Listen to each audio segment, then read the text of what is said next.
السلام علیکم ناظرین، میں ہوں منصور علی خان. اپنے ڈیلی چینل کے اوپر آپ کو خوش آمدید کہیں گے. ناظرین، پچھلے 12 گھنٹے میں بڑی اہم خبریں ڈیولپ ہوئی ہیں. ایک تو ہم نے پچھلے ویلاگ کے اندر مریم نواز صاحبہ کا جو جلسہ تھا، پہلا جلسہ بطور وزیر اعلیٰ، ہم نے اسے کور کیا تھا. وہ آپ ہماری پچھلی ویڈیو میں بھی جا کے، اگر ابھی تک آپ نے نہیں دیکھا ہو تو آپ اسے بھی دیکھ سکتے ہیں.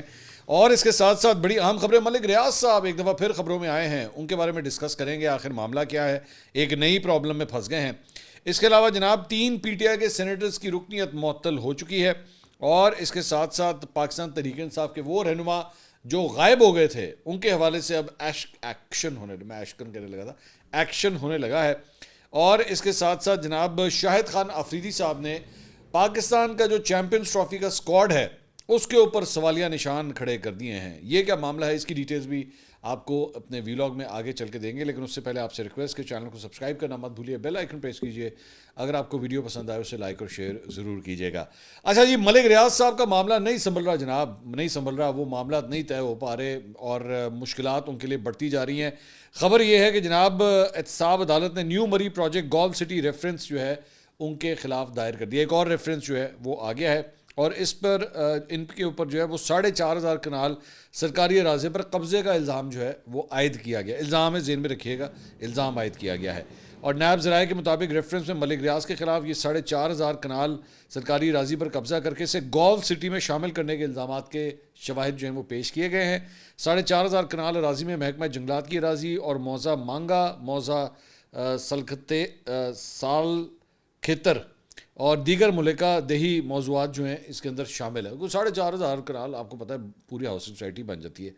ملک ریاض نے محکمہ مال اور محکمہ جنگلات کے افسران کی ملی بھگت سے سرکاری زمین اور شاملات پر مشتمل دیہی رقبے بحریہ ٹاؤن کے رہائشی منصوبے مری گولف سٹی میں جو ہے وہ شامل کیے. یہ ان کے اوپر الزام ہے.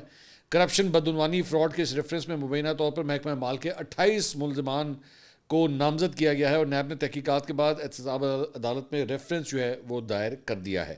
اس سے پہلے نیب کراچی نے بحریہ ٹاؤن کے مالک ملک ریاض اور علی ریاض سمیت 33 ملزمان کے خلاف احتساب عدالت میں پہلے ایک ریفرنس جو ہے وہ دائر کیا ہوا ہے. 21 جنوری 2025 کو نیب نے کہا تھا کہ جناب پراپرٹی ٹائکون ملک ریاض اور دیگر کے خلاف دھوکہ دہی اور فراڈ کے کئی مقدمات زیر تفتیش ہیں. عوام بحریہ ٹاؤن کے دبئی پروجیکٹ میں سرمایہ کاری نہ کرے. حکومت قانونی طریقے سے ملک ریاض کی حوالگی کے لیے متحدہ عرب امارات کی حکومت سے رابطہ کر رہی ہے. اچھا، آپ کو یاد ہوگا میں نے آپ کو اس وقت بھی یہ بات کی تھی کہ یہ کوئی اتنا آسان جو ہے وہ پروسیس نہیں ہوگا کہ ایتھر تسی سوچیا تو وہ یہاں سے جہاز اٹھے گا اور جا کے ملک ریاض کو لے آئے گا. No, it is going to be a painstaking very long procedure. اور ہو سکتا ہے کہ آپ کو اس میں کامیابی نہ بھی ملے. کیونکہ دیکھیں، آپ کو ایک بات ذہن میں رکھنی ہوگی کہ وہ خاص طور پہ ہمارے وہ ویورز جو یو اے ای سے دیکھتے ہیں. میں تو سب سے پہلے بھائی ہمارے یو اے ای اور سعودی عرب کے جو خاص طور پہ جو ویورز ہیں میں ان کا شکریہ ادا کرنا چاہوں گا. کیونکہ میں اس دن ابھی 2-3 دن ہوئے میں کچھ فگرز میں دیکھ رہا تھا ہمارے چینل کو لے کے. تو پاکستان کے بعد جو دیگر 2 بڑے ملک ہیں جہاں سے سب سے زیادہ ہماری ویورشپ آتی ہے اور جو لوگ ہمیں دیکھتے ہیں وہ سعودی عرب اور یو اے ای کے اندر موجود جو بیرون ملک مقیم پاکستانی ہیں ان کی جانب سے یہ ویورشپ آتی ہے. تو وی تھینک یو اے لاٹ کہ آپ ہمیں اس طرح سپورٹ کرتے ہیں اور ہمیں آپ کی سپورٹ جو ہے اسی طرح اور بھی چاہیے ہوگی. خاص طور پہ وی وڈ آلسو وانٹ، بلکہ میں اپنی پروڈکشن ٹیم کو اور اپنی ریسرچ ٹیم کو بھی کہوں گا کہ وہاں کے ریلیٹڈ جو بیرون ملک مقیم پاکستانی ہوتے ہیں ان سے ریلیٹڈ خبریں بھی جو ہیں وہ شیئر کریں. اور اگر آپ بھی اپنی کمیونٹی کے حوالے سے کوئی خبر شیئر کرنا چاہتے ہیں تو پلیز آپ ہمیں کانٹیکٹ کیجیے. نیچے آپ ہمیں کامنٹ سیکشن میں بے شک کیجیے تاکہ ہم آپ کو بھی اپنے چینل کے اندر جو ہے وہ زیادہ سے زیادہ انکلوڈ کر سکیں. خیر، کمنگ بیک ٹو ملک ریاض، تو میں بات یہ کر رہا تھا کہ یو اے ای کے معاملے کے اندر اتنا آسان نہیں ہوتا. آپ خود اندازہ کیجئے نا کہ ایک آدمی اگر اربوں روپے کے جو ہے وہ پروجیکٹ کو ٹیک اپ کر رہا ہے، وہاں پہ انویسٹ کر رہا ہے، ان کی جگہ کو ڈیولپ کر رہا ہے، لینڈ کو تیار کر رہا ہے، ایک بڑا ہاؤسنگ پروجیکٹ بنا رہا ہے، تو ظاہری بات ہے یہ وہ پاکستان والا چکر تو نہیں ہے جدھر تڑ دے کر چک کے لائے جاؤ، کوئی مسئلہ نہیں. وہ یو اے ای ہے، وہ پروٹیکٹ کرتے ہیں اپنے لوگوں کو جس حد تک وہ کر سکتے ہیں. اگر تو اور خاص طور پہ اگر وہ کنٹریبیوٹ کر رہا ہے، وہ ملک کی اکانومی کے اندر کنٹریبیوٹ کر رہا ہے اور وہ ملک کے انفراسٹرکچر میں کنٹریبیوٹ کر رہا ہے تو پھر تو وہ اور بھی زیادہ اسے جو ہے وہ اپنے پروں کے نیچے لے آتے ہیں. اور یہاں پہ ملک ریاض صاحب تو ایک انفلوئنشل قسم کے آدمی ہیں. ان کا وہ جو پروجیکٹ تھا وہاں پہ دبئی میں، جب اسی کا وہ افتتاح کر رہے تھے تو وہاں کے شیخوں ویخوں کے ساتھ جو ہے انہوں نے کافی تصویریں وغیرہ وہ نظر آ رہی تھی. تو اٹ لکڈ کہ ہی از آن سیف ٹیریٹری. تو پاکستان کے لیے یہ جو ہے وہ اتنا آسان نہیں ہوگا کہ ملک ریاض صاحب کو جو ہے وہ یو اے سے اٹھا کے یہاں پہ لے آیا جائے. ریفرنس البتہ ان کے خلاف جو ہے اب یہ ایک اور دائر ہو گیا ہے. سلمان اکرم راجہ صاحب آپ کو پتہ ہے کہ ان کا جو ہے نا وہ آج کل 2 لوگوں سے پھڈا چل رہا ہے. اب مجھے کبھی کبھار تھوڑا سا ان کے اوپر رحم بھی آتا ہے because a very competent lawyer frankly speaking. میں بڑی رسپیکٹیبل آدمی ہے, میں نے کبھی ان کے منہ سے جو ہے وہ کبھی کوئی غلط بات نہیں سنی. آئی ریئلی رسپیکٹ ہم اے لاٹ. آج کل شیر افضل مروت صاحب اور فواد چوہی صاحب, اچھا یہ دونوں بھی ظاہری بات ہے ہم ان کو بھی جانتے ہیں اچھی طرح, تو ان کے بلا وجہ کا میرے خیال میں ایویں بلا وجہ کے جن کا نا کنڈا پھنس گیا ہے, ایویں کنڈا پھنس گیا. تو سلمان اکرم راجہ صاحب نے جو ہے وہ کل ٹویٹ کیا, انہوں نے کہا جی میری زندگی ایک کھلی کتاب ہے جس پر مجھے اطمینان ہے. فواد چودھری نے میری مرحوم والدہ کی تصدیق کی, مجھے جواب میں کسی کی تصدیق نہیں کرنی. ٹی وی پر کاشف عباسی نے کہا کہ شیر افضل مروت کو پارٹی کی کمزوری بیان کر رہا ہے. شیر افضل مروت نے کہا مذاکرات کو کہ وہ پارٹی کی کمزوری بیان کر رہا ہے. میں نے کہا یہ اس کا استحقاق نہیں, اس نے ٹی وی پر مجھے گالیاں دیں. ایک اور ٹویٹ انہوں نے کیا, انہوں نے کہا میں نے آج کی ایک پہلی ٹویٹ حذف کر دی ہے. اچھا وہ کون سی ٹویٹ ہے, we could not find it, ہمیں نہیں پتا وہ کون سی ٹویٹ تھی. تو انہوں نے کہا اس ٹویٹ کی زبان کسی کے بھی شایان نہیں تھی. تحریک انصاف کے دوستوں کو فیصلہ کرنا ہے کہ کیا پارٹی میں باہمی گالم گلوچ اور ہاتھا پائی کا کلچر قابل قبول ہے. عوامی سیاست ایک عبادت ہے, جبر کا مقابلہ بلند اخلاق ہی سے ہو سکتا ہے. دیٹس ویری گڈ, اچھی بات ہے. اور خاص طور پہ میں یہ ہمیشہ مانتا ہوں کہ پاکستان تحریک انصاف کے جو ینگسٹرز ہیں خاص طور پہ ان کے اندر ایک بدتمیزی کا کلچر جو ہے وہ پروان چڑھایا گیا ہے اتنے سالوں کے اندر. And people like Shahbaz Gill, Fayyaz ul Hassan Chohan, doctor Firdous Ashiq Awan, ان جیسے لوگوں کو بڑی اسپیسز دے کے, اور میں مطلب 2 تو آلریڈی پارٹی چھوڑ گئے, میں شیر افضل وہ فردوس عاشق اعوان صاحبہ, فیاض الحسن چوہان, یہ لوگ چھوڑ گئے. میں ایک شہباز گل رہ گئی ہے ایک آئٹم وہ, اور اس کی زبان جو ہے وہ اس کا کوئی کنٹرول نہیں ہے. تو آپ کو اس کلچر سے نکلنا پڑے گا. آئی ووڈ ایکچولی سے کہ آپ کو سلمان اکرم راجہ جیسے لوگوں کی ضرورت ہے جو تہذیب کے اندر رہیں, تمیز کے اندر رہیں, اس کے اندر اپنا آرگیومنٹ دیں, اور وہ بہت ہی اچھے طریقے سے, سلیس طریقے سے جو ہے وہ ہمیشہ اپنا آرگیومنٹ دیتے ہیں. آپ ان سے اختلاف کر سکتے ہیں بہت سی باتوں میں, لیکن ایٹ لیسٹ یار کلچرڈ تو رہو, تم اس قابل تو رہو کہ تمہیں اپنے جو ہے وہ بندہ اپنے بچوں کے ساتھ, اپنے ماں باپ کے ساتھ بیٹھ کے دیکھ سکے. اتنے گندے اور گھٹیا زبان کے نہ بن جاؤ کہ تمہیں جو ہے نا گھر میں تمہاری ویڈیو پلے ہی نہ ہو سکے, یا تم کوئی تقریر کر رہے ہو تو بندہ پہلے ہی نا بچوں کے کانوں پہ ہاتھ رکھ لے, بیٹا ابھی کوئی بہودگی آئی, ابھی کوئی فحاشی آئی, ابھی کوئی فضول قسم کی بات آئی. تو آئی ہوپ کہ سلمان اکرم راجہ صاحب جیسی جو لوگ ہیں وہ اس طرح کا کلچر جو ہے پارٹی کے اندر اور بھی پروان چڑھے. اچھا جی, یہاں بدتمیزیوں کی بات ہو رہی تھی, وہاں پہ اظہر مشوانی کے حوالے سے, یہ بھی پی ٹی آئی کا جو ہے وہ سوشل میڈیا کنٹرولر ہے, تو اس نے ایک ٹویٹ کیا ہے. اس نے کہا جی کوئی بھی تنظیم ڈسپلن کے بغیر نہیں چل سکتی. بطور سیکرٹری جنرل عمر ایوب صاحب نے ڈسپلن کے معاملے میں غیر ضروری نرمی دکھائی, جس سے کئی لوگ آپے سے باہر ہو گئے اور پارٹی کا ڈسپلن ختم ہو گیا.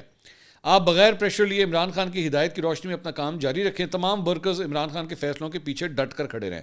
اچھا پارٹی ڈسپلن دی آپ ایسی تیسی پھیر کے رکھ دی ہے, مطلب جس کے بارے میں آپ یہ بات کر رہے ہیں وہ آپ کا اپوزیشن لیڈر ہے, ٹھیک ہے, اور آپ ایک پبلک ڈومین میں جا کے اس کے فیصلے پہ اس پہ تنقید کر رہے ہیں. آپ نے کہنا ہے آپ عمر ایوب صاحب کا نمبر ان کے پاس ہوگا, ان کو ڈائریکٹلی فون کر کے دیکھ لیں. تو بیسکلی مقصد جو ہوتا ہے نا وہ تصدیق کرنا ہے. بیسک ان کے جو سوشل میڈیا کے جو لڑکے ہیں ان کا بیسک مقصد یہی ہوتا ہے کہ ہم جو ہے وہ ان بڑے بڑے لیڈروں کو, سیاستدانوں کو, ان کو جو ہے وہ اپنے مٹھی کے نیچے رکھیں, اور یہی مقصد ہے. عمر ایوب کو یہ فون کر کے بھی یہ بات کی جا سکتی تھی, لیکن پبلک میں جا کے بات کرنے کا مقصد یہی ہے کہ ان کو جو ہے ذرا انڈر پریشر لایا جائے. خیر پارٹی کا معاملہ ہے, جیڑا مرضی جو مرضی کر دے رہو.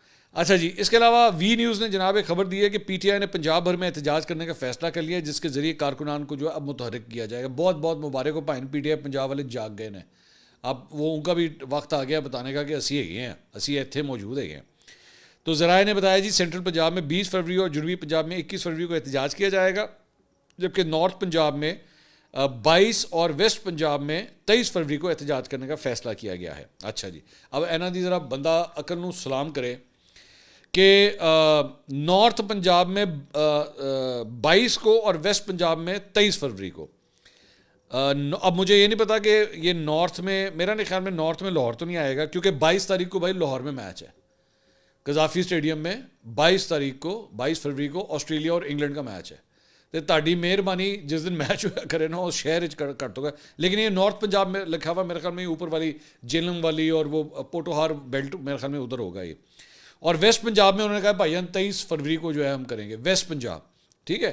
اب 23 فروری کو پاکستان اور انڈیا کا میچ ہے, مطلب جس دن جیسے ہی وہ 2 بجے میرے خیال میں تقریباً میچ شروع ہوگا تو میں امید کر رہا ہوں کہ پاکستان کے یہاں پہ سڑکیں جو ہیں ویران ہو چکی ہوں گی, لوگ بیٹھ کے میچ دیکھ رہے ہوں گے.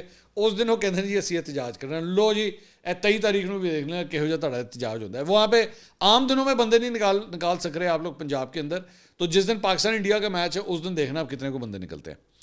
اچھا جی, اس کے علاوہ ایک اور خبر جناب وہ یہ ہے کہ 26ویں آئینی ترمیم کے دوران جو غائب رہنے والے پاکستان تحریک انصاف کے اراکین پارلیمنٹ تھے, ان کے حوالے سے ایک کمیٹی بنائی گئی ہوئی ہے پی ٹی آئی کے اندر. اس کا اجلاس جو ہے وہ آج ہونے جا رہا ہے بدھ والے دن, اور کمیٹی میں سابق اسپیکر قومی اسمبلی اسد کیسر, اون عباس بپی, سردار اظہر طارق جو ہیں وہ شامل ہیں. عمران خان صاحب نے ہدایت کی تھی کہ یہ کمیٹی بنائی جائے, اور اس کے پہلے اجلاس میں ابھی حکمت عملی تیار کی جائے گی کہ اسی کرنا کی ہے. ٹھیک ہے. اچھا, 26ویں آئینی ترمیم منظور ہوئے ہوئے, بندے غائب ہوئے ہوئے مہینے ہو چکے ہیں, علیہ کمیٹی ہونے چلتی پئی ہے. تو ذرائع کے مطابق تمام پارلیمنٹینئرز کو سننے کے بعد فیصلہ کیا جائے گا کہ کرنا کیا ہے, اور اگر پارلیمنٹینئرز مقرر کیے گئے وقت کے اوپر کمیٹی کے سامنے حاضر نہیں ہوتے تو کمیٹی ان کی غیر موجودگی میں فیصلہ سنائے گی. تو یہ جو جن افراد کے اوپر الزامات لگے تھے اس میں ایم این ایز میں زین قریشی, ریاض فتیانہ, مقداد علی خان, بریگیڈیئر ریٹائرڈ اسلم گھمن جو ہیں وہ شامل ہیں. اس کے علاوہ سینیٹر زرکا اور سینیٹر فیصل سلیم, ان کے اوپر بھی جو ہے وہ یہ الزامات ہے کہ یہ غائب ہو گئے تھے. اب دیکھتے ہیں کہ یہ اپنے آپ کو کلیئر کر پاتے ہیں یا نہیں. اس کے علاوہ اب نے آپ کو غالباً کل یا پرسوں کے شاید ویلاگ میں بات کی تھی کہ پرویز خٹک صاحب کی مولانا فضل الرحمان صاحب سے ملاقات ہوئی ہے, اور اس کے اوپر بہت سی چہمگوئیاں ہو رہی تھیں کہ یہ ملاقات آخر کیوں ہوئی ہے. تو اس کی ڈیٹیل کچھ سامنے آئی ہیں. اس میں پرویز خٹک صاحب نے کہا ہے کہ جی میں نے اپنے بھائی, چھوٹے بھائی لیاقت خٹک کے ساتھ جو ہے وہ اپنے اختلافات اب ختم کرنے کا فیصلہ کیا ہے. میں اختلافات ختم کرنے جا رہا ہوں, اور میں نے یہ اپنے اختلافات ختم کرنے کے لیے ہی مولانا فضل الرحمان صاحب سے, ان کو اعتماد میں لینے کے لیے میں نے ان سے ملاقات کی تھی. تو لیاقت خٹک صاحب جو ہے وہ جے یو ایف اے کے پلیٹ فارم پہ آج کل سیاست کرتے ہیں, اور انہوں نے کہا ہے جی پرویز خٹک صاحب نے کہ 22 فروری کو جلسے میں اپنے وہ مستقبل کا اعلان کرنے جا رہے ہیں. تو اب یہ کہ نیا مستقبل کہاں سے شروع ہونے جا رہا ہے وی ڈونٹ نو, لیکن آپ یاد کیجئے گا کہ انہوں نے وہ پی ٹی آئی کے حوالے سے یہ پوری اپنی پارٹی بنائی تھی, اور جو بنائی تھی پھر وہی پارٹی چھوڑ دی تھی. تو یہ ان کے حوالے سے جو ہے یہ صورتحال ہوئی تھی. اچھا جی, اس کے علاوہ بلدیاتی الیکشن کرانے میں بار بار تاخیر کرنے پر الیکشن کمیشن نے جناب حکومت پنجاب کو مریم نواز صاحبہ کی حکومت کو جو ہے نوٹس جاری کر دیا ہے, اور الیکشن کمیشن نے چیف سیکرٹری پنجاب اور سیکرٹری بلدیات کو نوٹس جاری کیا. ڈان نے یہ رپورٹ کیا ہے, اس میں کہا گیا ہے کہ جی الیکشن کمیشن نے پنجاب میں بلدیاتی انتخابات کے لیے اجلاس کیے اور یاد دہانی کرائی. الیکشن کمیشن کو تاحال معلوم نہیں کہ حکومت پنجاب نے بلدیاتی انتخابات کرانے کے لیے کیا اقدامات کیے ہیں. تو بلدیاتی قانون جو ہے وہ پنجاب میں 4 بار تبدیل ہو چکا ہے, اور الیکشن کمیشن نے 3 مرتبہ آلریڈی حلقہ بندیاں کرائی ہوئی ہیں. حکومت پنجاب کی درخواست پر پنجاب کو لوکل گورنمنٹ قانون مکمل کرنے کے لیے 4 ہفتے کا وقت دیا گیا. الیکشن کمیشن کو یونین کونسل کی حلقہ بندیاں بھی اس وجہ سے روکنا پڑی تھی, لیکن ابھی تک کہیں پہ نظر نہیں آ رہا.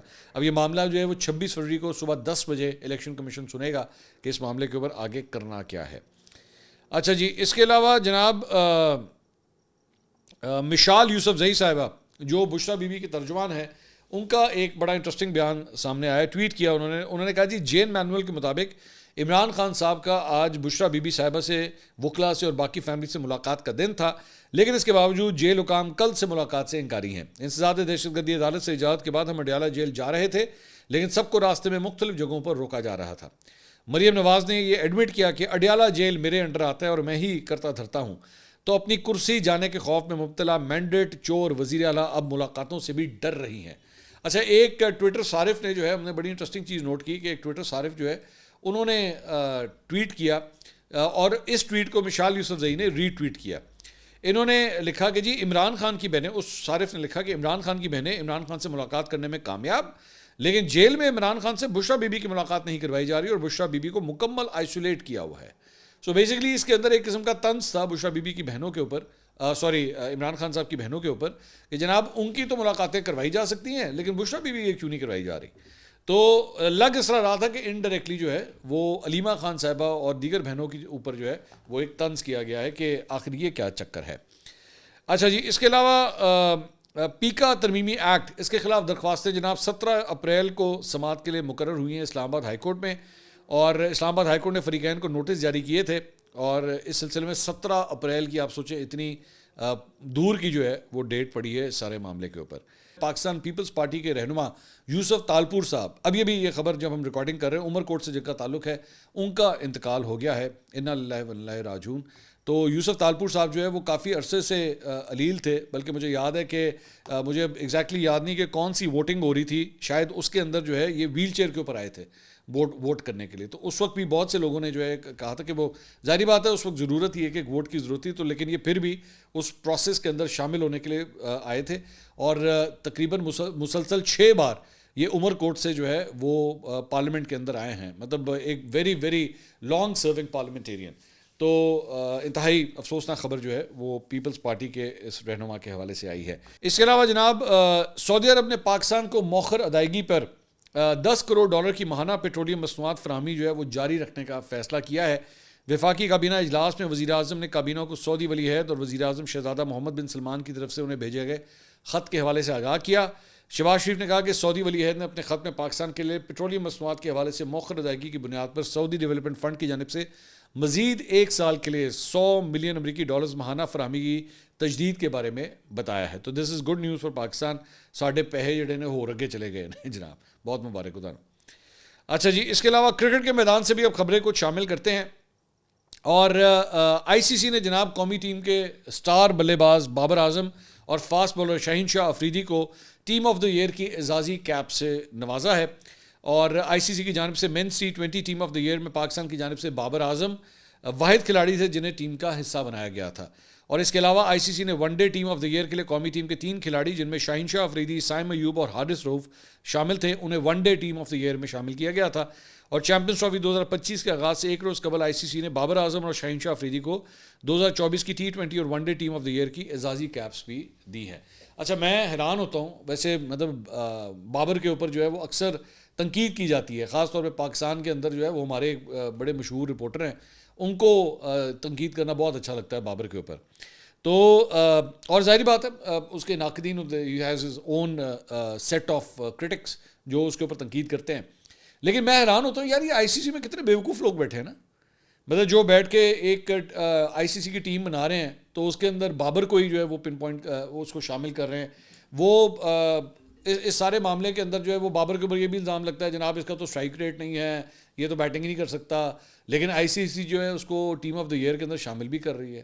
بڑے مطلب یہ آئی سی سی والوں کو مجھے لگتا ہے کرکٹ آندھی نہیں ہے نا, انہوں کی پتا کرکٹ کے بارے سانوں پوچھو, اسی طرح نے ذلیل کس طرح کرنا ہے اپنے کسی ساتھی پاکستانی کو, اس کا بیڑا غرق کس طرح کرنا ہے, اس کی ٹانگ کس طرح کھینچتی ہے, ہم آپ کو بتا دیں جناب. باہر والوں کی پتا جیڑی بے قدری اسی کر کے دکھانے ہیں وہ کوئی کر کے دکھائے, اسی بیڑا غرق کر کے دکھانے. اچھا جی, اس کے علاوہ جناب سابق پاکستانی کپتان شاہد آفریدی صاحب, انہوں نے چیمپئنز ٹرافی کے اعلان کردہ قومی اسکواڈ کے اوپر جناب انہوں نے اعتراض کر دیا ہے. تو اعتراض جو ہے انہوں نے ایک تقریب سے خطاب کرتے ہوئے لاہور میں انہوں نے کہا کہ مجھے اعلان کردہ ٹیم میں کچھ کھلاڑیوں پر اعتراض ہے لیکن میں ان کا نام نہیں لوں گا. انہوں نے کہا ہمیں اپنی ٹیم کو سپورٹ کرنا ہوگا, جو کھلاڑی اسکواڈ میں شامل ہیں ہمیں ان کی حوصلہ افزائی کرنی چاہیے, سائم ایوب کی عدم شمولیت پر مزید بات نہیں ہونی چاہیے, سب پاکستانی جھنڈے تلے متحد ہو کر اپنی ٹیم کے ساتھ کھڑے ہو جائیں. قومی ٹیم کو ایونٹ میں تمام فارمیٹس میں کارکردگی دکھانا ہوگی کیونکہ ساری ٹیمیں ہی بھرپور تیاری کے ساتھ آئی ہیں. بھارت کی ٹیم کو چیمپئنز ٹرافی کھیلنے کے لیے پاکستان آنا چاہیے تھا, تاہم اب پاکستانی ٹیم کو چاہیے کہ بھارت سے میچ جیت کر آئے. جی بالکل, میرے خیال میں یہ بات لالا نے بالکل صحیح کی ہے. ہر صورت یہ میچ تو جیتنا پڑے گا آپ کو, ہر صورت یہ میچ جو ہے وہ جیتنا چاہیے. فاسٹ بولر حسن علی صاحب, ان کا جناب ایک پوڈ کاسٹ جو ہے وہ سامنے آیا ہے, ایک پوڈ کاسٹ میں انہوں نے کامنٹری کی ہے. انہوں نے کہا کہ جی جب میں ڈراپ ہوا تو بابر نے سیدھا بولا کہ آپ کی پرفارمنس نہیں ہے. میں نے کہا جی فیئر انف. سلیکٹر نے بولا کہ ہم نے نئے لڑکے ہم استعمال کرنا چاہ رہے ہیں. ہیڈ کوچ نے بولا ہم آپ کو ریسٹ دے رہے ہیں. میں نے ان سے کہا کہ میرے پاس 2 یہ باتیں بھی آئی ہوئی ہیں کہ آپ کو یعنی کہ آپ کی پرفارمنس نہیں ہے, ایک کہتا ہے یہ نئے لڑکے استعمال کرنے ہیں. تو ہیڈ کوچ نے کہا کہ جی ہم آپ کو ریسٹ کرا رہے ہیں. میں نے پوچھا کہ ریسٹ کا مطلب ہے کہ اس سیریز میں ریسٹ ہے اور اگلی سیریز میں میرا کم بیک ہو جائے گا. تو انہوں نے کہا نہیں, ہم آپ کو ڈراپ کر رہے ہیں لیکن آپ یہی سمجھو کہ ریسٹ کرا رہے ہیں. میں نے کہا کہ میں کیسے سمجھوں کہ مجھے ریسٹ کرایا جا رہا ہے. تو میں نے کہا اگر آپ نے مجھے موٹیویٹ کرنا ہے تو کسی اور طریقے سے کر لیں, لیکن سیدھی بات کریں کہ مجھ میں کیا کمی ہے. تو انہوں نے کہا جی سائم ایوب جو ہے انجرڈ ہوا ہے, کہاں پر ہے اس وقت؟ تو وہ جو اینکر تھی انہوں نے کہا انگلینڈ میں ہے. انہوں نے کہا کیا میں ٹیم کا پلیئر نہیں تھا 2020 میں تھا نا, تو کوئی اور کھلاڑی انجرڈ ہوتا ہے تو وہ ٹیم کا حصہ نہیں ہے, وہ کیا انڈیا سے کھیلتا ہے؟ تو آپ وی آئی پی چیزیں دے رہے ہو سائم ایوب کو, اور جب کل کو کوئی اور انجرڈ ہوگا تو کیا آپ دو گے؟ آپ نہیں دو گے. اللہ تعالیٰ سائم ایوب کو صحت تندرستی دے اور وہ پاکستان کے بہت کچھ جیتے, لیکن جس کا نام عروج ہے اس کو بھی زوال آنا ہے. تو جب سائم ایوب اگر کبھی پھر انجرڈ ہوا تو یہ ایسا ٹریٹمنٹ دیں گے؟ نہیں دیں گے. تو گلے شکوے حسن صاحب جو ہیں وہ ان کی طرف سے آئے ہیں, اور ان کا یہ کہنا ہے کہ جی سائم ایوب صاحب کو جو ہے اتنی ٹریٹمنٹ کیوں دی جا رہی ہے. اچھا میرا اس پہ ایک رائے ہے, مجھے نہیں پتا کہ سائم ایوب کی جو انجری ہے, وہ جو ان کے پیر کے اندر وہ جو انجری آئی تھی وہ کس نوعیت کی ہے. Sometimes there are injuries جو کہ بہت ٹیکنیکل ہوتی ہیں اور ان کا علاج پاکستان میں نہیں ہو سکتا. ایک تو ہمارے یہاں پہ نا یہ بڑا ایک ہے بولے پاکستان میں ہر کسی کا علاج ہو سکتا ہے, ہر بیماری کا نہیں پایا, نہیں ہو سکتا, نہیں ہو سکتا. اور خاص طور پہ اسپورٹس کی انجریز جو ہوتی ہیں نا وہ کبھی کبھار بہت ٹیکنیکل ہوتی ہیں. آپ کے یہاں پہ اسپورٹس میڈیسن اتنی ایڈوانس ہے بھی نہیں جتنی باہر کے ملکوں میں ہوتی ہے. تو ہو سکتا ہے, میں یہ صرف یہ کہہ رہا ہوں, میں ڈسکلیمر ڈال رہا ہوں کہ ہو سکتا ہے, لیکن اگر کسی کی ایک نارمل انجری ہے جو یہیں پہ ٹریٹ ہو سکتی ہے تو پھر ظاہری بات ہو یہاں پہ ہونی چاہیے. یہ مجھے عجیب بات لگتی ہے, یہ بہت عجیب بات لگتی ہے. اور دیکھو جی انہوں تھی اسپیشل ٹریٹمنٹ دیتی ہے تو مینو نہیں تھی انجری ٹریٹمنٹ دیتی. ہو سکتا ہے بھائی اس کا ٹیلنٹ آپ سے زیادہ ہو, ایوری ہو سکتا ہے نا, آپ سے بہتر بھی تو پلیئر ہو سکتے ہیں. ہو سکتا ہے سائم ایوب آپ سے بڑا بیٹسمین ہو اور آپ اتنے اچھے بالر نہ ہو, یا پی سی بی نہ یہ سمجھتا ہو سکتا ہے آپ ہوں, لیکن شاید پی سی بی نہ سمجھتا ہو. تو آپ کو ایکسیپٹ کرنا چاہیے. ایک تو ہمارے یہاں پہ نا اسپورٹس کے اندر ایک بہت عجیب سا کلچر ہے کہ اپنے تو بہتر نہیں ماننا, نہیں مانیں گے, ایکسیپٹ نہیں کریں گے, نہیں یارو میرے کو بہتر ہے, اور میرے کو بہتر بالر ہے, میرے کو بہتر بیٹسمین ہے, is a better fielder than me, is a actually better team player than me. اور سب تو بڑا مسئلہ جڑا وہ تو ہم کبھی بھی نہیں مان سکتے, ہی از اے بیٹر کیپٹن دین می. کپتانی کے اوپر تو ہم سوچ ہی نہیں سکتے نا, اسے مان ہی نہیں سکتے کہ ہم سے بھی کوئی بہتر کپتان ہو سکتا ہے. ساڈے ادھر کبھی کبھی تو مجھے اس طرح لگتا ہے کہ ہماری ٹیم میں نا 11 کپتان کھیل رہے ہوتے ہیں کہ اے بس کسی طرح جائے تو میں وہاں. بڑی مشکل سے, بہت مشکل سے. مجھے انضمام کا دور ایک یاد آتا ہے جس میں actually when he was actually captaining the team, تو وہ ان میں اور باقی پلیئرز میں ایج کا اتنا فرق تھا اور شاید ٹیلنٹ کا بھی اتنا فرق تھا کہ ان کو کوئی کچھ کہتا نہیں تھا. یا خان صاحب کے دور میں تھا جب عمران خان صاحب بھی کیپٹن تھے, تو انہوں نے ایک ٹیم کے اوپر جو اپنا ہولڈ جو ہے نا وہ گرپ اپنی بڑی مضبوط کی ہوئی تھی. لیکن باقی ادوار اگر آپ جا کے دیکھیں لڑتے ہی رہنے آپس میں. یہ کپتان شعیب ملک کا دور تھا کپتانی پہ لڑائی, شاہد آفریدی کا دور کپتانی پہ لڑائی, مصباح الحق کا دور کپتانی پہ لڑائی, بابر اعظم کا دور کپتانی پہ لڑائی, شاہین آفریدی کا دور کپتانی پہ لڑائی. لڑتے ہی رہتے ہیں کپتانیاں آتے. خیر بات کہیں اور چلی جائے گی. اب تو چیمپئنز ٹرافی آگے چل رہی ہے, آپ سے کرکٹ کے اوپر گپیں انشاءاللہ چلتی رہیں گی. اگلی ویڈیو میں آپ سے دوبارہ ملاقات ہوگی. اللہ حافظ.